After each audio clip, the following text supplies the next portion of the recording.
This episode of Basics is sponsored by Bright Cellars, a monthly wine club that matches you with fine wine you'll love and delivers it right to your door. Bright Cellars is offering you 50% off your first 6-bottle box plus a bonus bottle of wine when you take their 7-question taste palette quiz at the link in the description. More on that later, because today we're making monkey bread. Let's get down to basics.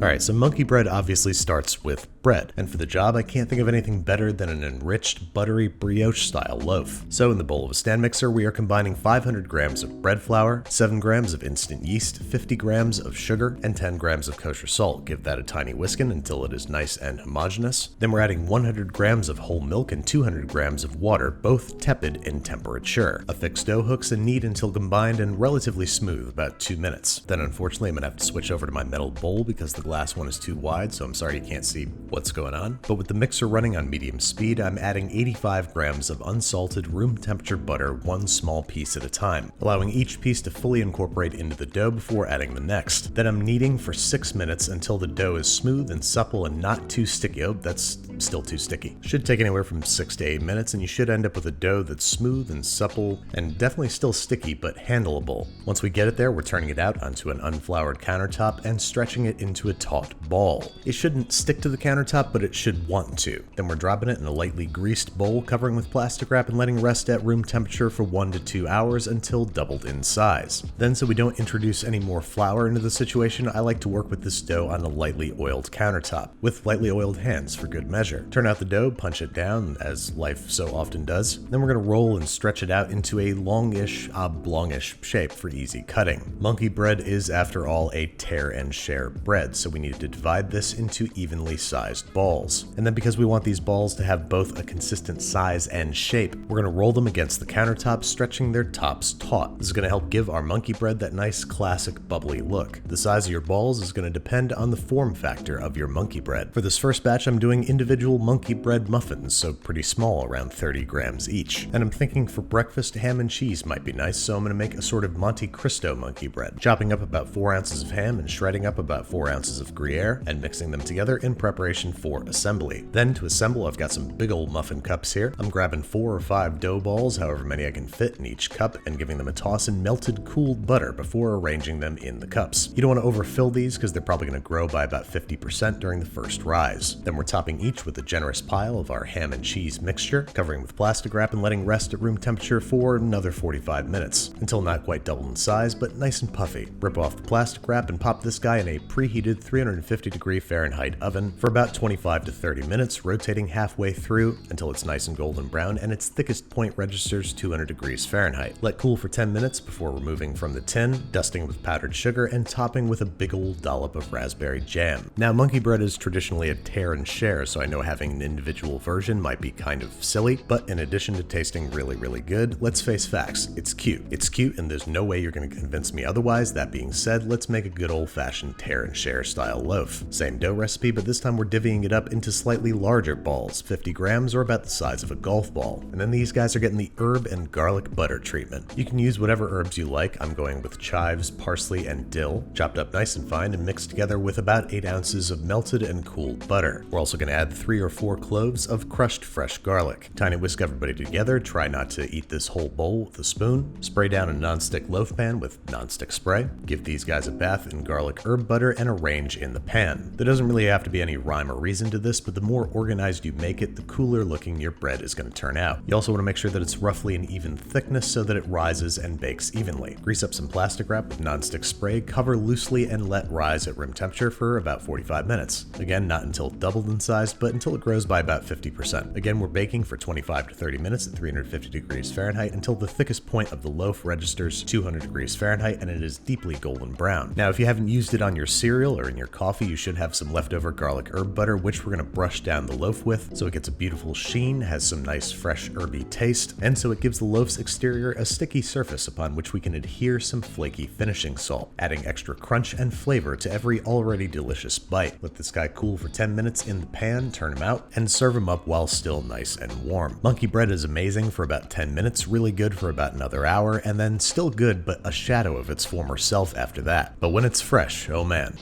Outrageous. Oh, good.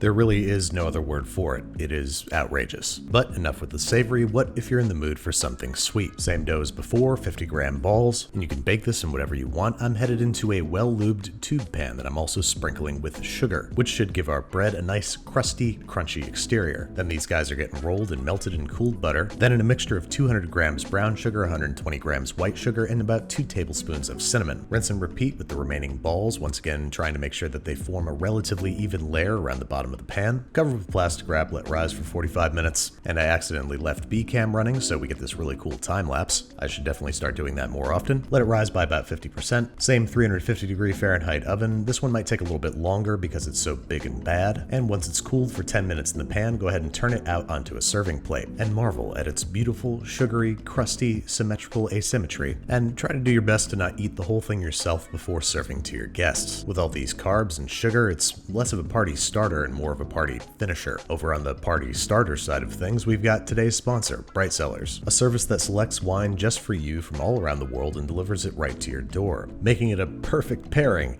so to speak, for today's episode. Bright Cellars makes wine pairing easy with the wine education cards they include in every box, informing you on the flavor profile of each bottle and the dishes they pair best with. To get 50% off your first 6-bottle box plus a bonus bottle, click the link in the video description to take the taste palette quiz and get started.